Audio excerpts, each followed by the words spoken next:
Hi, YouTube. I hope you're doing good. I am. I did some cleaning around here and I haven't done my exercises yet, but yeah, I had to get some plants in last night. It was a really cold rain. It was crazy, you know. But anyway, good thing, um, you know, I was able to do that. Or people can cover them up too, but I don't know. Sometimes even with pumpkins, they'll cover them, or of course, like or later your tomatoes, but it's easier if you can bring stuff in. But yeah, I, you know, this is how God really does work in my life. And it's just like confirmation with what I'm saying is like a natural way to feel. Um, to encourage others for a more less chaotic life, you know. But that's my ultimate goal. But anyway, um, I get on Facebook this morning. One of the first posts I see is Melissa Radcliffe, um, finalist in England's um, beauty pageant, Miss England. She's 20 years old, totally wowed the judges all the way through to the finals now with no makeup, just her own natural beauty, and that's what she said. She figured she'd just rock her own natural beauty, and good for her. I was freaked though because I mean surprise what it's like a God surprise to me. How would I know yesterday I'm making a video on that very subject that she would be in the finals for that? I had no clue they even had a beauty pageant over there. I imagined everywhere kind of did. Well, yeah, I guess I do miss the universe that they have, Well, anyway, um okay, back to my point. I was pleasantly surprised. Good for her. Way to go, right? You know. And like I say, I'm not dissing on nobody's hairstyle. And I think everybody can rock a cute look, no matter what you're doing. Spikes out of your head might look good that day. Who knows, right? You know, or pink hair, or whatever, you know. And makeup, whatever. That's see, not my point. My point was a minister or a preacher encouraging women to wear makeup when for their good and their health. Even the bacterium with natural makeups, um, there's still little bugs that crawl all over us in our eyelashes and everything. And if you have makeup on, you have more of them. And when they do defecate on you, it doesn't really wash off as well. It has a better breeding ground with anything when we don't have air on our skin. We do a little bit breathe through our skin like a frog, but not as drastic as a frog does. Like when you put a frog under for surgery and we wrapped him in a ether blanket and he fell asleep, or she, and then I operated on her and she lived. So my frog lived the longest in my science class biology. So yeah, we took some fatty tissue off a live frog's stomach lining, which is a really delicate operation. You could actually, if you could do that and then suture that and the skin is more tender than I think if I remember right, like in comparison to a human, it's like 4 times more delicate. So if you can do surgery on somebody like that and sew them back up and they live, you pretty much are really good at that. You know, so no, uh, it was gross. You know. Then when they wanted to do it to rabbits in ninth grade, and I had rabbits, it's like this isn't gonna happen. So I finally ended up getting a waiver from the state, and I was able to go to junior college early at 15 because and that biology class was a great big um, catalyst to the rest of my life after that. You know, because I mean, I had skin, um, small game to eat because my dad was a hunter when I was a kid, and I didn't have a choice. But when I was raising rabbits, I didn't. Nobody got hurt, and the girl I sold them to in all my cages took my rabbit hutches and cages and everything and put them in a great big barn. Mine were outside beside my dad's pole shed, and I had a barn, but with and then I had a big black tarp like rubber that was over all the cages for winter time, and they were comfortable. I'd like open up the ends and let the sun shine in, and then close them in for nighttime. So yeah, because the barn was for other like larger livestock, and it was a small barn, and it had well, it had the capacity like a 12 cow milking barn with Dutch doors and stuff. It was pretty. We literally moved it in from miles away, and it came down the street. You know.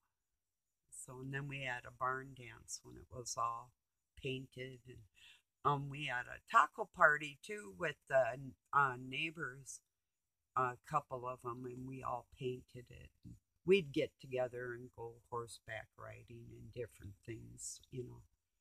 So that was fun. Some fun times like that, but I just couldn't stand. I couldn't really stand them. So anyway, most of them. Kids were okay, but anyway, yeah. But yeah, I don't know where it's going. Oh yeah, with the rabbits in the barn, I there was my dad's horse, my mom's horse, but first just mine, and that was for my horse and I, that barn, and then I got some calves. I had 3 calves and 3 pigs, and I had chickens and rabbits and cat and dogs and all kinds of critters, you know. So, and then went on to feeding herds out west of up to 4,000 a herd, and you go out there, here, boss, boss, bossy, bossy, and they'd all come running across just wide open plains, you know. Funniest thing, winter or summer, you know. But, or go drive up a mountain and feed them with either feed or bale or whatever the deal, or in the valleys or all over the place. Breaking horses, riding rodeo, wrangling cattle, you know, branding. My favorite was branding time was to throw the calves. And you have to be really good with a team, but I could do it by myself. But anyway, just because it freaked all the guys out that I was that good at that. wrestling a calf thing in comparison, to them. Oh, goodness. Same with riding and all that. It's like, if you're going to do something, do it good, right? Yeah, those were fun times. Still difficult. If life could be just kind of peaceful for quite some time, that would be cool for everybody. So, sorry, I bumped the cord. But yeah, that kind of too was my message today. Um, don't let these lizard breaths get you down. Just life goes on. It's always something with them, always. It never ceases to be something with them, you know. We'll know, it'll be apparent to us if anything in this world changes. If they step down, and I do believe they're going to back off their stuff. At first, I didn't think they were. I don't think they're going to back off the digital currency or digital way of life like points like China's doing.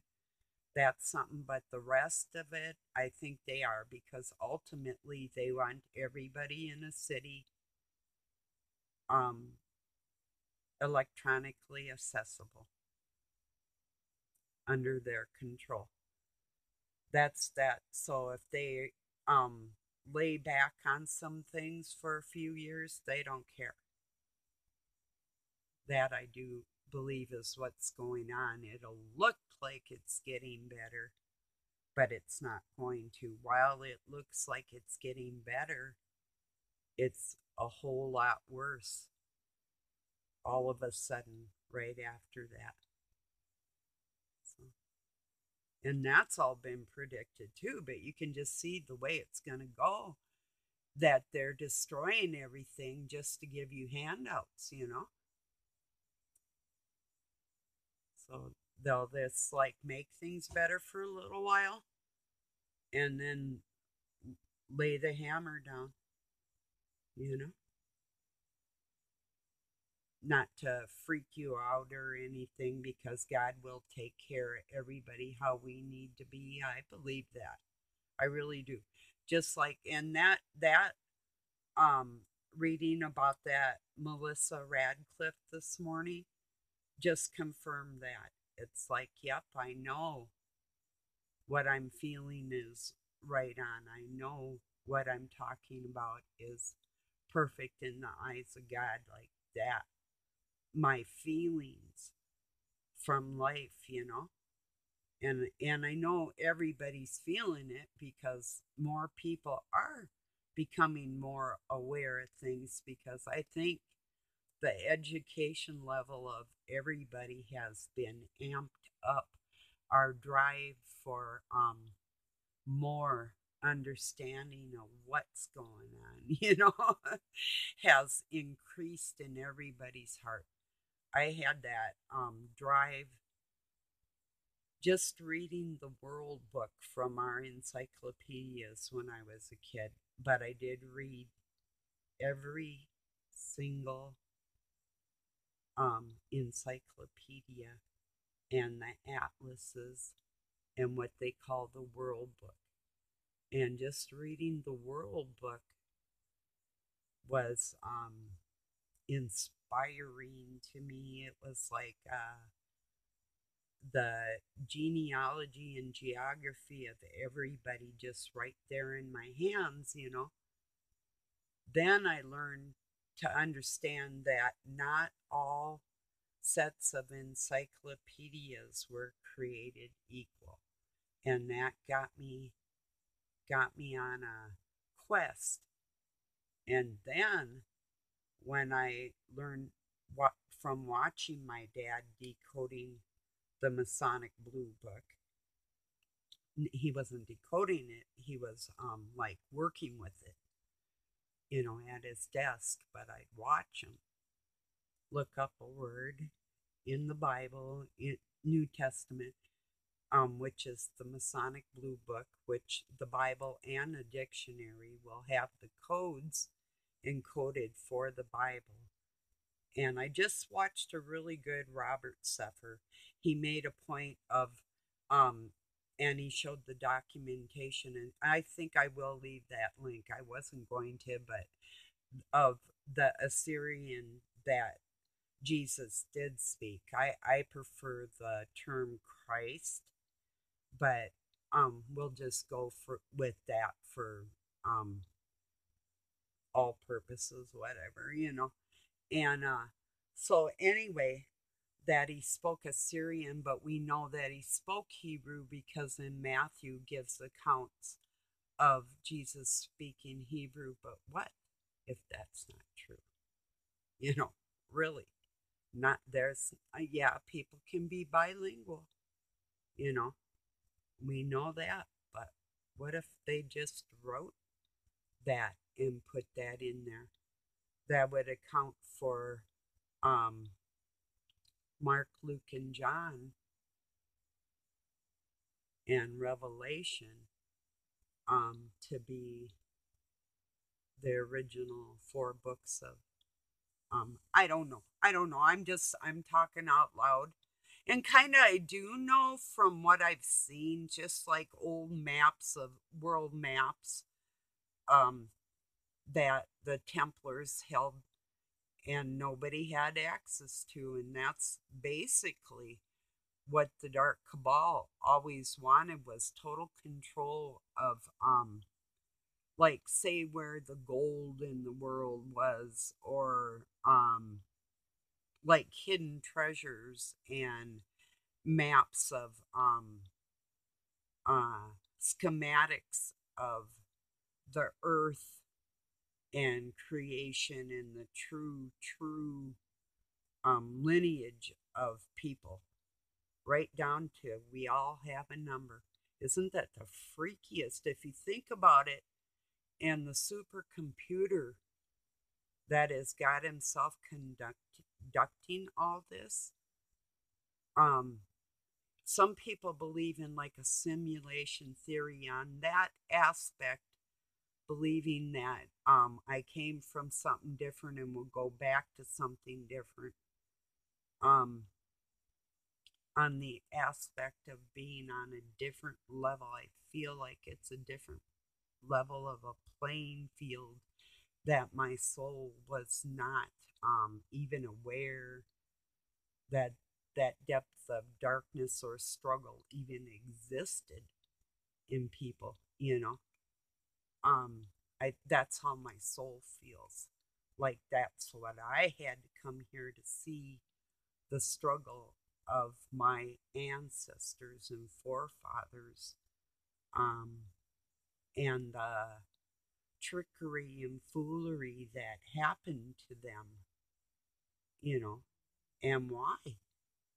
And then to help create a new existence of heaven right here, to show people how it's really done and how we really try to encourage people and help people.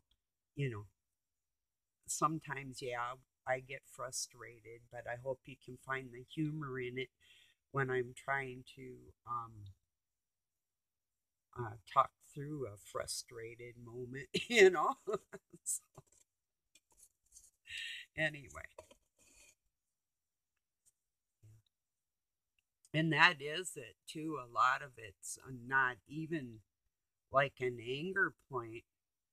Um, it is lack of patience and frustration and knowing something's going to happen and what's going to happen and waiting.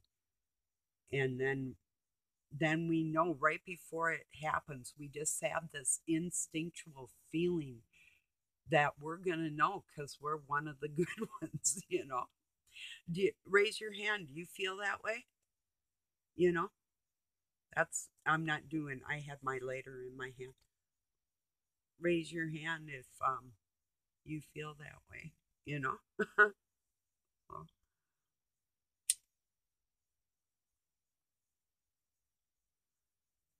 I actually got in the habit of when I had a albino African clawed frogs. They're totally aquatic.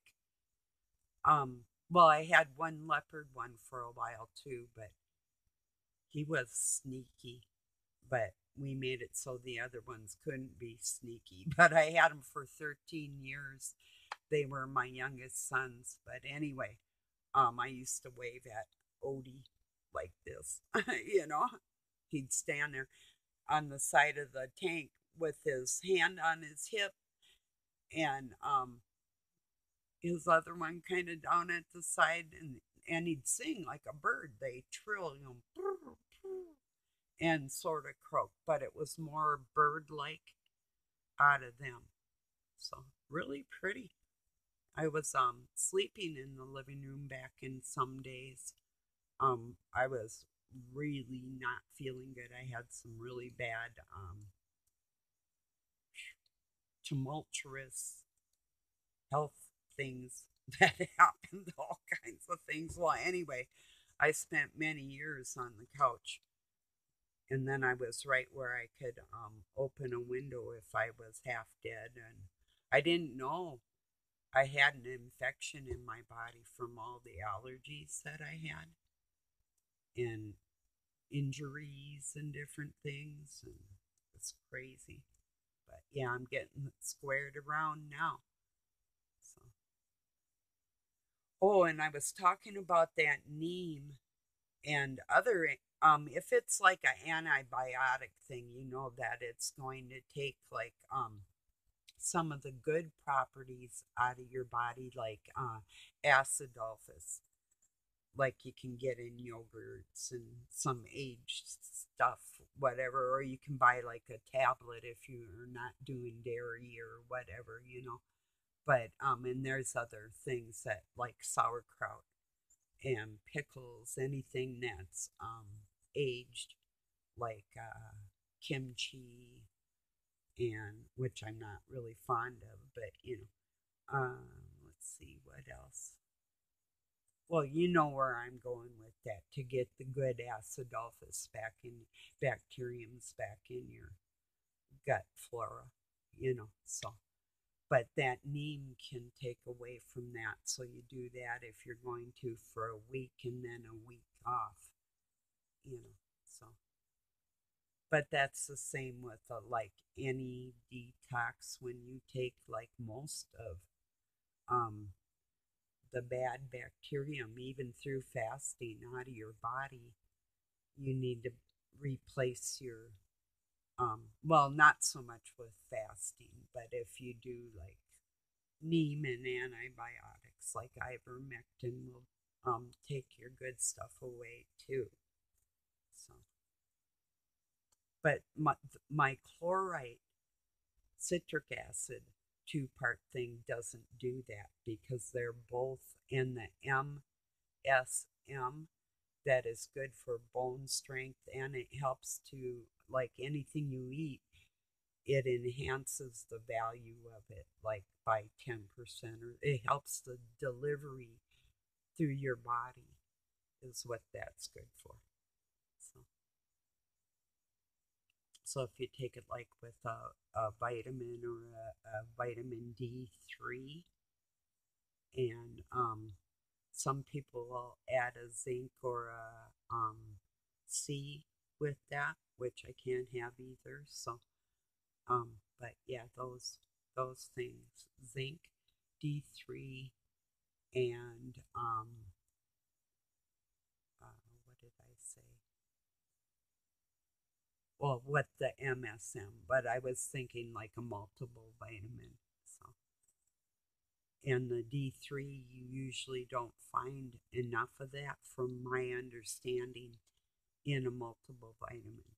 And that's good for your immune system. So, I'm sure a lot of you know some of these things anyway, or will hear them. You know, just thinking out loud.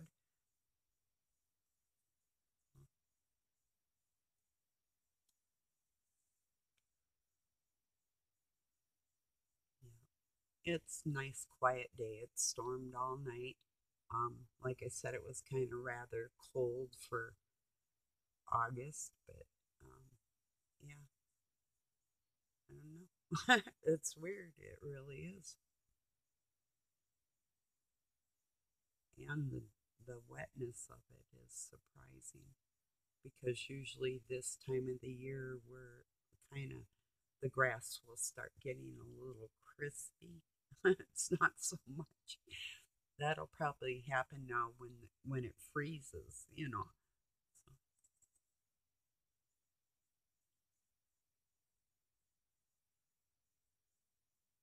yeah. Well, I think that's probably about it today. I just was really happy to see that girl just showing other women, come on, 10-foot eyelashes and these big eyebrows and all these weird lips and oh, please.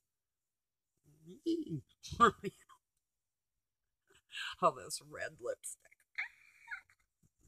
You know, Satan's laughing his ass off at everybody's like, look, I have my own clowns. Yeah, I know, clown. You know, don't take offense at me. You know, just if you do, call me a name. Tell me to F off, please. And then go LOL. And I'll deal with it. And I'll say, thank you, have a good night. LOL. You know? Because you got to get, for me, even being put in the family I was put in, you have to develop a pretty thick skin, you know. So, anyway, well, y'all have a really good night. I almost was gonna say don't. Well, I'll say it because like Canucks and frogs up north, and they're like sometimes like I don't know what their thing is, but I was gonna say don't be a frog, but I love frogs, so I won't say that. But that's why I was laughing there. So, but don't be a real frog, like an experimental one. Now that's that. I'll leave you on that note. I love you all. Thank you for joining me. Have a really good night or day wherever you're at. Peace and love from Pine City, Minnesota, USA.